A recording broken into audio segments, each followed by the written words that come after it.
જેમ આપણું આધાર કાર્ડ છે ને એમ હવે જમીનનું આધાર કાર્ડ આવવાનું છે ભાઈ. જેટલા બી જમીન માલિકો માટે છે ને સરકારે એક નવો નિર્ણય લીધેલો છે કે ભાઈ જેટલા બી માલિકો છે એને ફરજિયાત ભૂ આધાર કઢાવવાનો છે.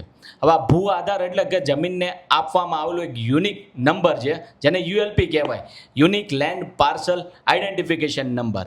હવે જેમ આપણો આધાર કાર્ડનો નંબર હોય એ જ રીતે હવે ભૂ આધારનો એક યુનિક નંબર હશે.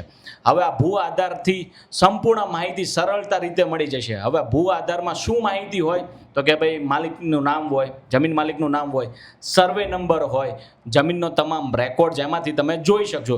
એક આપણા આધાર કાર્ડ હોય એ જ ટાઈપનું એવું આધાર કાર્ડ ભૂ આધાર હોય છે, બરાબર. આપણા આધાર કાર્ડમાં પણ નંબર હોય છે એમ ભૂ આધારમાં પણ એક યુનિક નંબર હશે, બરાબર. હવે આનો ફાયદો શું થશે ખબર? જે છેતરપિંડી થતી હતી એ નહીં થાય, નકલી દસ્તાવેજો થતા હતા એ નહીં થાય. ફાયદો કોને થશે? જો ભાઈ જેને જમીન ખરીદવી છે, વેચવી છે, એ સરળતાથી અને ઝડપીથી પતશે.